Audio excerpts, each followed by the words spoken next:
चलिए आप सबों को आज बरकट्ठा विधानसभा क्षेत्र के कदावर नेता जेबी केसेस के नेता जो युवा का एक उम्मीद रविशंकर यादव के पास आज हम लोग बातचीत करवाएंगे आप लोगों से।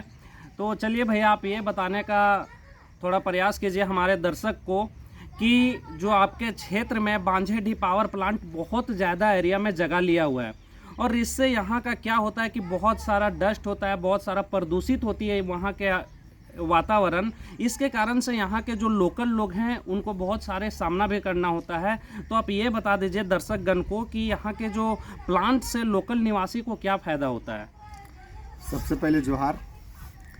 देखिए, बांझेडीह पावर प्लांट बरकट्ठा विधानसभा क्षेत्र के अंतर्गत जयनगर प्रखंड कोडरमा जिला में स्थित है।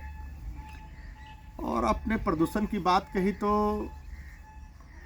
बांझेडीह पावर प्लांट जो डीवीसी प्रबंधन है, यह है बहरा सांप। देहात में हम लोग बोलते हैं कि बहरा सांप ऐसा होता है कि दिल अबदा ले दिल अबदा तब वो सुनता नहीं है, तो बहरा सांप है। और बहरा सांप इसलिए है कि यहाँ के जनप्रतिनिधि और राज्य सरकार के जितने भी शासन और प्रशासन है, सब भ्रष्टाचार में के आकंठ में डूबे हुए हैं। अभी देखिए, जो छाई जाता है 4 लेन से, हाईवा को ले जाने का क्षमता 30 टन है, लेकिन वो वही हाईवा में छाई जाता है 60 टन। 4 लेन से जा रहा है, NH से जा रहा है, DTO है, MBI है, DC है, प्रशासन है, सबके आँख के ऊपर 500-500 का लाखों रुपया गड्डी का नोट का पट्टी बांध दिया गया है, जिससे उन लोगों को दिखता सब है। नोट का इतनी बड़ी गड्डी से आँख में बांध दिया गया है पट्टा कि वो लोग उसके नोट के पीछे गुलाम है। जनता के स्वास्थ्य से इन लोगों को मतलब नहीं है। दूसरी बात है, जो यहाँ के सांसद और विधायक हैं, उनको मोटा रकम मंथली जाता है, पैकेज जाता है, लाखों रुपया महीने का पैकेज जाता है कि आप इस मामले पे हल्ला गुल्ला नहीं करें, आपको जो मंथली है देंगे ही। भाड़ में जाए जनता।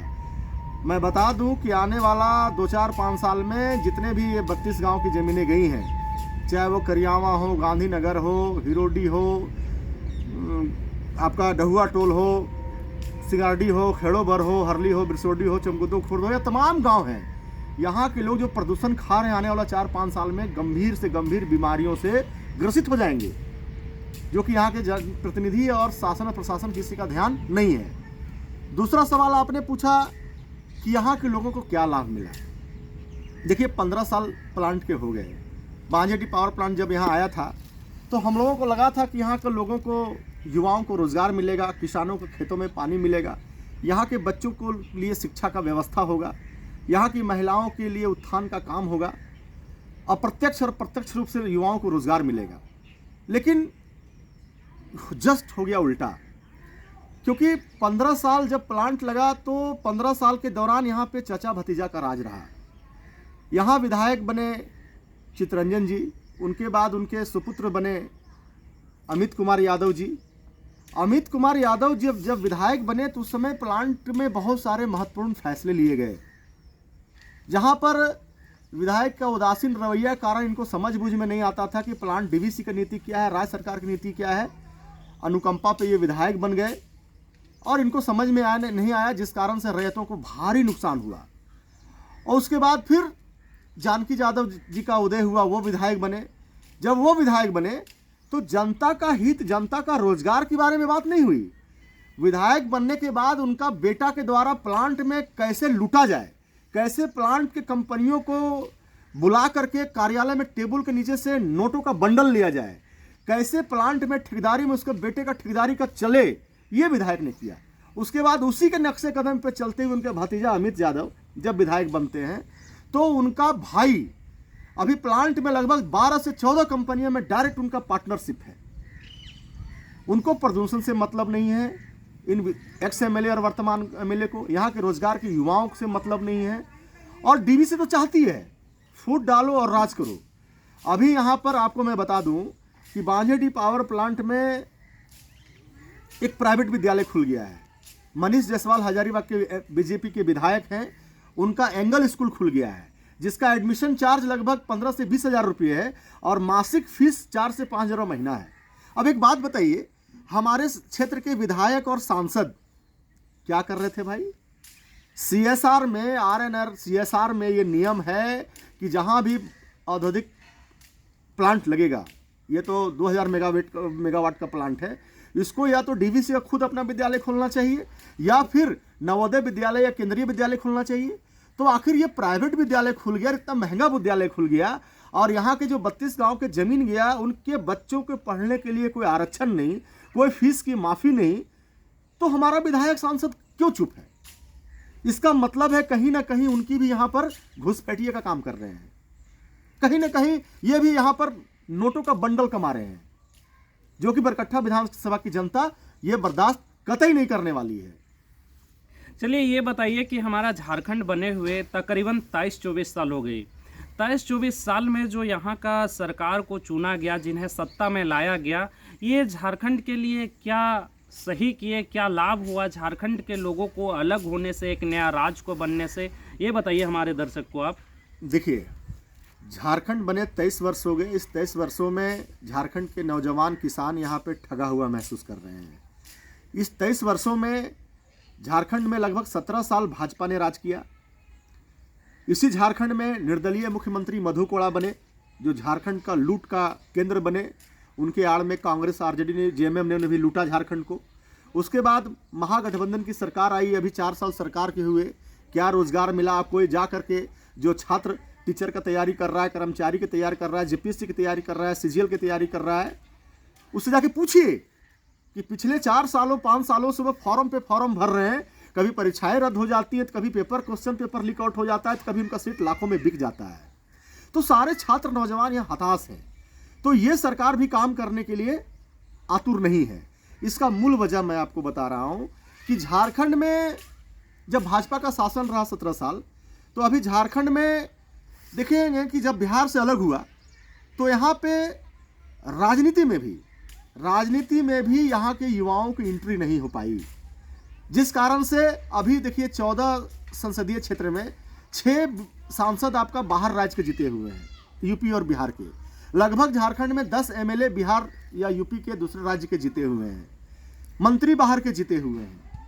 अब बताइए, जब यहाँ पे खतियान आधारित स्थानीय नीति और नियोजन नीति की बात होती है, तो इन लोगों का पेट में दर्द होता है, ये सरकार को चलने नहीं देते हैं। और यहाँ पे जितने भी जो खतियानी बने हुए हैं विधायक और सांसद, वो भाजपा और कांग्रेस के गुलाम हैं। वो अपने पार्टी के लाइन से ऊपर उठ करके बात नहीं करते। वो झारखंड के नीतियों के बारे में, यहाँ के उद्योग नीति कैसे बने, नियोजन नीति कैसे बने, छात्र नीति कैसे बने, इसके बारे में चर्चा नहीं करते हैं। वो कांग्रेस और भाजपा के गुलामी करते हैं। तो 2024 के इलेक्शन में सबको बदलना पड़ेगा। बाहरी विधायक सांसद को भी रोकना पड़ेगा, और जो खतियानी विधायक 23 साल से पूर्व विधायक हो या वर्तमान विधायक हो, जो झारखंडियों के हित के लिए काम नहीं किए, जो झारखंड के नौजवानों के लिए कोई नीति नहीं बनाया, रोजगार नहीं सृजन किया, यहाँ कोई स्पष्ट कानून नहीं बना पाया, स्थानीय नीति नहीं बन पाया, उन लोगों को भी भगाना पड़ेगा। आप उन लोगों को नहीं सत्ता से बाहर निकाल करके फेंकते हैं। और झारखंड के पढ़ा लिखा नौजवान वर्ग जब तक राजनीति में नहीं आएगा, तब तक झारखंड में बदलाव नहीं होगा। और जयराम महतो एक आवाज़ दिया है, 2024 के इलेक्शन में जयराम महतो ने आवाज़ दिया है, कहा है कि आपको झारखंड में अपना हक और अधिकार चाहिए, तो पढ़े लिखे नौजवान लोग, आप लोग बेरोजगार हो गए इन 23 सालों में, आप लोगों को रोजगार नहीं दिया सरकार। अब आइए राजनीति में आइए और राजनीति की इस गंदगी को साफ करिए। जो कम पढ़े लिखे लोग हैं, अनपढ़ लोग हैं, जिन्हें शपथ ग्रहण लेने में बढ़िया से पढ़ने को अकल नहीं होता है, किसी पे टिप्पणी नहीं करना चाहते हैं, उन लोगों को झारखंड के विधानसभा से भगाइए। आप पढ़ा लिखा लोग आइए और झारखंड में झारखंडियों के लिए नीति बनाइए और झारखंड का विकास करिए और झारखंडियों का, लोगों का सपना पूरा करिए। चलिए अब ये बताइए हमारे दर्शक गण को, आप बरकट्ठा विधानसभा क्षेत्र के एक कदावर नेता हैं, उम्मीदवार हैं, उभरते हुए चेहरा हैं, जिस पे अभी के जो युवागण है बहुत उम्मीद कर रही है। अब 23 सालों में बरकट्ठा विधानसभा क्षेत्र में जब से यहाँ के लोग सत्ता में आए हैं, चाहे लोकसभा का हो चाहे विधानसभा का हो, मतलब क्या बदलाव देखने को मिला इन 23 सालों में आपको? देखिए, इन 23 सालों में बरकट्ठा विधानसभा में यहाँ विधायक रहे, मैं पहले भी आपको बताया, अभी फ़िलहाल 15 साल से चचा भतीजा का राज चल रहा है। और बदलाव की बात करें तो बदलाव इन 23 सालों में जब ये लोग चुनाव लड़ते हैं तो ये बात करते हैं कि किसानों के खेतों में पानी पहुँचाएंगे, युवाओं के हाथ में रोज़गार देंगे, यहाँ के किसानों को, यहाँ के नौजवानों को, यहाँ के रैयतों को, यहाँ के वासिंदों को, बच्चों के लिए बेहतर शिक्षा की बात करते हैं, बेहतर स्वास्थ्य की बात करते हैं। आप बरकट्ठा विधानसभा के कोई भी सामुदायिक केंद्र में चले जाइए, स्वास्थ्य केंद्र में या उप केंद्र में, आपको कहीं एक आध एनम मिलेगा। डॉक्टर तो भूल जाइए कि इलाज करने नहीं मिलेगा, दवाई की व्यवस्था नहीं मिलेगी। तो बेहतर स्वास्थ्य की आप कल्पना कैसे कर सकते हैं? यदि विधायक सांसद बीमार पड़ेंगे, उनके परिवार के भी लोग बीमार पड़ेंगे, तो अपोलो, मेदांता, बड़े बड़े हॉस्पिटल जाएंगे। और हमारे झारखंडी भाई बहन बरकट्ठा विधानसभा क्षेत्र के लोग बीमार पड़ेंगे तो वो सदर हॉस्पिटल जाएंगे, सामुदायिक केंद्र जाएंगे, स्वास्थ्य उप केंद्र जाएंगे, जहाँ ना डॉक्टर है ना दवाई है। तो कहाँ बदलाव हुआ? दूसरा बात, आप बरकट्ठा विधानसभा क्षेत्र में कहीं भी चले जाएं, जितने भी सरकारी हाई स्कूल हैं, आपको एक सब्जेक्ट वाला टीचर नहीं मिलेगा। आप इंटर कॉलेज चले जाएं, वहाँ सरकारी टीचर नहीं मिलेगा। डिग्री कॉलेज चले जाएं, सर एक भी सब्जेक्ट वाइज टीचर नहीं मिलेगा। बताइए, हमारे विधायक के बाल बच्चे पढ़ेंगे बाहर में बड़े बड़े स्कूलों में, और हमारे क्षेत्र के नौजवान के किसान के बच्चे सरकारी में जाते हैं पढ़ने के लिए, जहाँ टीचर की व्यवस्था नहीं है। तो हमारे बच्चे कितना डेवलप करेंगे? वो तो कम पढ़े लिखे होंगे। और ये लोग चाहते हैं कि यहाँ के गरीब के बच्चा नहीं पढ़े, गरीब का बच्चा अनपढ़ रहे, ताकि वो पढ़ेगा तो अधिकार मांगेगा। कि शिक्षा, लोग, हमारे महापुरुष ने कहा है कि शिक्षा वो शेरनी का दूध है कि जो जितना पिएगा उतना दहाड़ेगा। तो ये लोग चाहता है कि शिक्षा हमारे बच्चों के हाथ में नहीं जाए। अभी आप देखेंगे जयनगर में गोहाल एक ITI कॉलेज बना हुआ है, बिल्डिंग बन गया है, टीचर का पता नहीं है, ओपनिंग भी नई विभाग से हुआ है, लेकिन चाचा भतीजा दोनों उद्घाटन के नाम पर वह फीता काटा काटी खूब चला। अरे भाई, फीता काटने के लिए इतना आतुर हो आप? विधानसभा में आपको भेजा गया है, आप क्यों नहीं सरकार से पूछते हो कि उस कॉलेज में टीचर क्यों नहीं है, इंटर कॉलेज में टीचर क्यों नहीं है? सरकार जवाब नहीं देती है तो आप विधानसभा में क्यों नहीं तालाबंदी करते हो? विधानसभा में धरना में क्यों नहीं बैठते हो? विधानसभा में हल्ला क्यों नहीं करते हो? सड़क से सदन तक हल्ला क्यों नहीं करते हो? आंदोलन क्यों नहीं करते हो? इसलिए नहीं करते हो कि आप जो है केवल भ्रष्टाचार करते हो, फिर पैसा कमाओगे और जनता के बीच में जाओगे, मुर्गा दारू बांटोगे, पैसा नकदी से वोट को खरीदोगे और फिर जीतने का प्रयास करोगे। बरकट्ठा विधानसभा के क्षेत्र के लोगों ने 15 साल में चचा भतीजा राज में ठगा लेते हुए महसूस हो रहे हैं। करारा जवाब देने तैयार हैं, इस बार जवाब देंगे, देख लीजिएगा आप हमारे दर्शकगण को ये बताइए, जब आपने विधानसभा की बात कही तो हम विधानसभा की ओर देखते हैं तो मतलब 365 दिन, चाहे सर्द की मौसम हो, गर्मी की मौसम हो, बरसात की मौसम हो, हम देखते हैं वहाँ 100, 200, 500, 1000, 1500 के संख्या में अक्सर युवा धरना पे बैठे रहते हैं। इसका क्या कारण है? उसका एक ही कारण है, स्पष्ट नीति नहीं बना हुआ है। जिस दिन खतियान आधारित झारखंड में स्थानीय नीति, नियोजन नीति बन जाएगा, छात्र नीति बन जाएगा, नौजवानों की नीति बन जाएगा, उद्योग की नीति बन जाएगा, 40% खनिज संपदा झारखंड में, उस खनिज संपदा में झारखंडियों का अधिकार हो जाएगा, उस दिन ये धरना प्रदर्शन सारे समाप्त हो जाएंगे। और यहाँ के लोगों को जब रोजगार हाथ में मिलेगा ना भाई साहब, पेट का जो भूख है, पेट का जो भूख होता है, भूख इंसान को कुछ भी करने के लिए मजबूर करता है। यदि वो हमारे भाई बहन धरना पे बैठे हुए हैं तो पेट की रोटी के लिए बैठे हुए हैं, और ये सरकार रोटी छीनने का काम करती है। इसलिए मैं कह रहा हूँ ना कि 2024 में बदलाव करिए, झारखंड में लाइए JBKSS से जयराम महतो को, 81 विधानसभा में JBKSS के उम्मीदवार को जितवाइए, जयराम महतो टाइगर के हाथ में सत्ता का कमान सौंपिए। एक चीज देखिएगा, सारे नीतियां बनेंगे, सारे कानून बनेंगे, और यदि केंद्र सरकार हमारे विधेयक और कानून को पास करने का बात नहीं करेगा, यदि रोड़ा बनने का काम करेगा, रोक देंगे हम लोग झारखंड से पानी, बिजली, कोयला, 40% खनिज संपदा रोक देंगे। मचेगा तो हल्का मचेगा, लेकिन हमारे अधिकार पर यदि सेंट्रल गवर्नमेंट ऑफ इंडिया अतिक्रमण करेगा तो हम लोग JBKSS वाले कतई बर्दाश्त नहीं करेंगे। चलिए, अगर आपकी सत्ता आने की, JBKSS की सत्ता, जयराम महतो की पार्टी अगर पूर्ण रूप से सत्ता में आती है, सरकार में आती है, तो इस सिस्टम को आप बता रहे हैं कि पूरा, और जैसा कि पता चल रहा है इर्द गिर्द में कि पूरा करप्शन से घिरा हुआ है, सिस्टम जो है सारा करप्ट हो चुका है, तो इसका बदलाव कैसे करेगी सरकार? देखिए, करप्शन पे बात करेंगे तो करप्शन के लिए सबको सुधरना होगा, जनता को भी सुधरना होगा, नेता को भी सुधरना होगा, अफसर को भी सुधरना होगा, तभी करप्शन ठीक हो सकता है। जब चुनाव आते हैं तो कुछ लोग जात के नाम पर वोट दे देते हैं, कुछ लोग नोट के नाम पर वोट देते हैं, कुछ लोग मुर्गा भात खा के वोट दे देते हैं, कुछ लोग दारू मुर्गा खा के वोट दे देते हैं, कुछ लोग अपना पैसे से जमीन भेज देते हैं, वोट दे देते हैं। ये रोकना होगा। मैंने कहा ईमानदार सरकार चुनना होगा। आप वोट दीजिए, बिना नोट का वोट दीजिए। नोट नहीं लीजिए, फ्री में वोट दीजिए, ईमानदार लोग को जिताइए। क्योंकि ईमानदार लोग यदि जीत के नहीं जाएंगे तो आपके लिए नियम और कानून नहीं बनाएंगे। जेबी केसेस कह रही है कि हम किसी कॉर्पोरेट घराने से चंदा नहीं लेंगे, हम जनता से कह रहे हैं कि आप हमसे पैसा नहीं लीजिए, हमारे पास पैसा नहीं है, हमें इलेक्शन में जितवाइए, जेबी केसेस के उम्मीदवार को जितवाइए, आप सरकार बनाइए। 23 साल में आप ठकाते हुए महसूस हुए हैं, एक बार 5 साल जेबी केसेस को मौका दीजिए, आप ईमानदार लोग को बनाइए, हम लोग जाएंगे, नियम बनाएंगे, कानून बनाएंगे। और अभी सरकार में क्या हो रहा है, चाहे भाजपा का शासन हो, जेएमएम का, कांग्रेस का शासन हो, एक दरोगा का पोस्टिंग के लिए 20 लाख, कर्मचारी की पोस्टिंग के लिए 10 लाख, सीओ बीडीओ के लिए 20 lakh, 30 lakh, 40 lakh posting, IAS, IPS, नोटों का खेल। जो अधिकारी पैसा भर के आएगा सरकार के पास ट्रांसफर लेकर के 20 लाख रुपया दे के आएगा तो चाहेगा 2 करोड़ हम तसीलेंगे, हम लोग रोक लगाएंगे।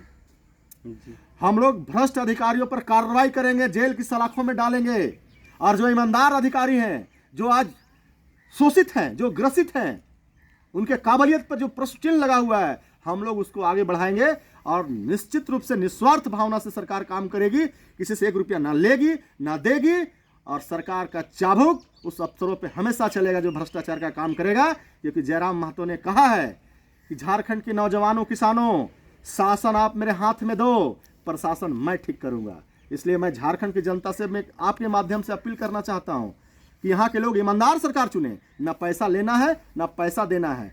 सुधरना सबको होगा, भ्रष्टाचार जीरो टॉलरेंस जब इसकी सरकार में होगी। सारे विभाग में यदि कोई भ्रष्टाचार की बात करेगा, उसी कार्यालय में लगेगी जनता दरबार और वहीं ऑन द स्पॉट होगा फैसला। चलिए आप ये बताने का काम कीजिए, कोई भी क्षेत्र हो, चाहे विधानसभा स्तरीय क्षेत्र हो, लोकसभा स्तरीय क्षेत्र हो, स्टेट या कहीं का बात करें तो उस क्षेत्र का जो इंजन की काम करती है वहाँ का युवा करती है। और जो झारखंड में अभी सबसे बड़ा मुद्दा उठ के आ रही है वो युवा का आ रहा है। तो इतना बेरोजगार युवा को आप किस नज़र से आपकी सरकार देखती है, आप किस नज़र से देखते हैं? इसका क्या साधन संसाधन होना चाहिए, क्या इसका व्यवस्था ढंग होना चाहिए? पत्रकार जी, हमारे झारखंड में असीम संभावनाएं हैं। हमारे पास सरकारी नौकरी के साथ साथ प्राइवेट सेक्टर, माइंस, मिनरल्स में इतने संभावनाएं हैं कि हमारे पास रोजगार के लिए आदमी नहीं मिलेगा। सरकारी नौकरी तो हम देंगे ही, कर्मचारी, मास्टर, बीडीओ, सीओ, पंचायत सेवक, रोजगार सेवक बहाल करके पूरा फुल करेंगे। उसके बाद जो खनिज संपदा है, यहाँ अब बालू का अपने गांव में टेंडर दूसरे राज्य की कंपनियों का होता है, हम उसी गांव वाला को कमेटी बनाकर, सोसाइटी बना करके बालू उठाव करवाएंगे। जिसके हाथ में खतियान उसको बालू का टेंडर, जिसके हाथ में खतियान उसको पत्थर का लीज, जिसके हाथ में खतियान उसको बॉक्साइड, लिथियम, लोहा, सोना भंडार का लीज देंगे। सरकारी टेंडर जो 0 से लेकर के 25 करोड़ तक का टेंडर निकलता है रोड, नाली, गली, पुलिया का, झारखंडी लोग करेगा। जितने भी पावर प्लांट हैं या औद्योगिक क्षेत्र हैं झारखंड में, जो बाहरी लोग काम कर रहे हैं, उनका टिकट हम लोग कटवा देंगे। टिकट कटवा के अपना अपना जहां से आए जाइए, अपने यहाँ रोजगार करिए। पहले हमारा जो युवा भटक रहा है, पहले हम उसको रोजगार देंगे, पहले हम उसको व्यवस्थित करेंगे। उसके बाद यदि बचेगा तो आपको हिस्सा देंगे खाने के लिए। जब तक हम नहीं, हमारा बच्चा भूखा रहेगा, हमारा बच्चे का जब तक पेट नहीं भरेगा, तब तक हमारा रोटी खाने का अधिकार बाहर के लोगों को नहीं है। इसलिए झारखंड में असीम संभावनाएं हैं, यहाँ रोजगार की कमी नहीं है, बस सरकार के उदासीन रवैया है, सरकार का नीति साफ नहीं है, नीयत साफ नहीं है, जिस कारण से यहाँ पे भ्रष्टाचार और बेरोजगारी और करप्शन पूरा चरम नस यहाँ के अधिकारियों, पदाधिकारियों और नेताओं में भरा हुआ है। इसको हम लोग दूर करेंगे।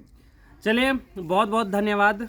आपको भी बहुत बहुत धन्यवाद, ये अपना बहुमूल्य समय हमें दिए, हमारे दर्शक के लिए दिए। और आप सबों ने देख रहे होंगे कि कैसा ये हरियालियों के बीच में आपको बरकट्ठा विधानसभा क्षेत्र के कदावर नेता रविशंकर यादव से रूबरू करवाए। आई होप वीडियो भी आप लोग को बहुत अच्छा लगा, इनसे मिल के भी बहुत अच्छा लगा होगा। आप लोग डटे रहिए, जुटे रहिए, फिर मिलेंगे इसी तरह के नेक्स्ट वीडियो क्लिप में। तब तक के लिए धन्यवाद।